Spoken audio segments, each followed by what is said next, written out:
What's up, Lorehounds? It's Cooper here. I'm here in the North Star Games booth checking out Evolution, which is a game that actually came out a couple of years ago. Somehow missed my radar because it's super interesting, but actually Scott's going to tell us a little bit of climate change, and then we'll get into the newest thing coming from you guys, your first foray into digital. Yeah. So hit us with what is climate? Sure. Climate is basically a new way to die. So you got to worry about starvation. You still have to worry about carnivores. Now you've got to worry about the climate track. It's that marker, that sun up on top. As things get hotter, big creatures start to overheat and basically die, take population loss. As things get colder, big creatures thrive and survive. Small creatures freeze off. And so in addition to being able to manipulate the food supply, manipulate your carnivores, you can also manipulate the climate track to strategically benefit you and hopefully at your opponent's peril. And so this is actually a strategy-based card game. Obviously, we found out you're some sort of creature.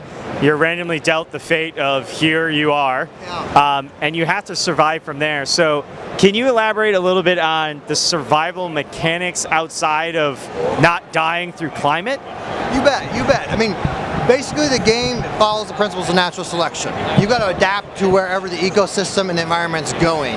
If the food dries up, you can adapt traits to help you reach food outside of the watering hole. You can get a long neck and reach up into the trees. You can use your intelligence and go find food in the ground. You can also adapt ways to help you eat faster, so you can suck up the food a little bit faster than your opponent and pull the food out of there and feed your species while trying to put just enough food out there that your opponents get none. So it's a constant little pressure and tension of figuring out what's going to benefit you and your structure better than your opponents and staying one step ahead of them. Okay, so basically there's a lot of risk, and you have no idea. You just have to figure out whatever character you got dealt, how best to find your niche through what you draw. Yeah. So it's a little random, and there's a little of, okay, here's my fate. Yeah. How do I proceed forward? Yeah, interesting. A little bit. One of the great things about the game, so it was designed by a pro Magic player. One thing he did is there's a lot of different paths to victory. And so a lot of people, the first time they play the game, they're like, oh, well, intelligence is clearly the most powerful trait in the game because that's the person that won had that. We get this all the time about certain traits being overpowered, and it's always a different trait. And that's one of the things about the game is there's a lot of different paths to victory, a lot of different ways. You know, when we play with more competitive players, you'll find that they're able to take whatever they're given and run with it and always end up taking a different style or a different technique. We're often asked, like, what's the best strategy? What's the best traits? And it just depends on what's going on with the environment and other players of that game. All right, Scott, so we mentioned you're the VP of Digital, and you guys are actually going to take Evolution digital. Yeah. So you're going into a space that's quite competitive, already has some heavy hitters, things like Hearthstone. Clearly you're a little different game than that, but that's a huge risk for you guys coming from a board game pedigree. So it's all on you. But what made you guys want to explore that? Yeah, it's a little bit dive in the deep end of the pool. We outsourced one of our games a few years ago, Wits and Wagers, to another company on contract work to do digitally. It worked out all right. It wasn't quite what we wanted, and we weren't able to quite get to where we wanted it to be. And we realized if we're going to do this the North Star way and really polish and perfect the experience for players, we got to do it ourselves. And nobody else is going to take the time to iterate over and over and change and tweak and adjust and go back and revisit one more time to get that experience just right. So we decided it's time for us to build a team in-house. And yeah, we spent the last 3 years now building up. We got an awesome digital team. We got about 10 folks working with us. Some really established developers and guys who are pretty good. We're really happy with what we got. I think it gives us the ability to punch a bit above our weight class and what we can do and have pretty big aspirations for the game. And we decided we really want to try to make it like a video game. Really fast, quick play, really fast, fluid card plays, interactions. We got the entire game. A tabletop version takes about an hour or so to play. You can get done with the entire game digitally in under 10 minutes.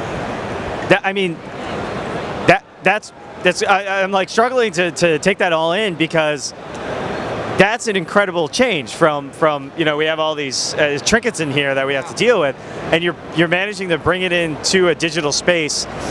and without changing the mechanics from what you told me earlier, get it down to 10 minutes. So what is changing in the dynamics that is changing, you know, taking it and making 1/6 of the time to play? You bet. I mean, it's exact same rules. Two things we're doing differently. One is every play in the game is just one motion, one fluid motion to either play your population, your body size, your trait. So it plays pretty quickly. You know, of course, there's all of the counting the little pieces and adding up how much food's in the water and all that's taken care of instantly. Getting rid of the humans. The magic, these little computy things.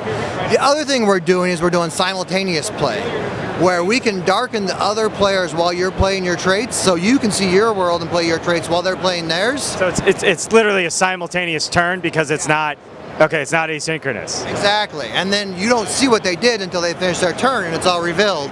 So that waiting time while you're all playing your traits happens at the same time, and that's where we save a lot of time. I can't stand that when I'm like playing Dominion. My friend's playing a turn for 4 minutes, right? And I'm just sitting there waiting, like, all right, I know you're getting that card, just take it. Just take it. Experience, and you're flipping off and playing some other game in the meantime while you're waiting for him, and before you know it, you've kind of lost interest. Assuming he doesn't cheat. Yeah, exactly. All right, Scott. So Climate's out now. It's in a standalone expansion and also a general expansion. Yeah. How much does Evolution run? Jeez. Uh-oh. Oh, yeah.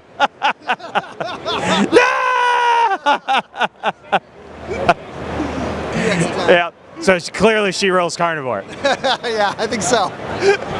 So what's the price point for the games?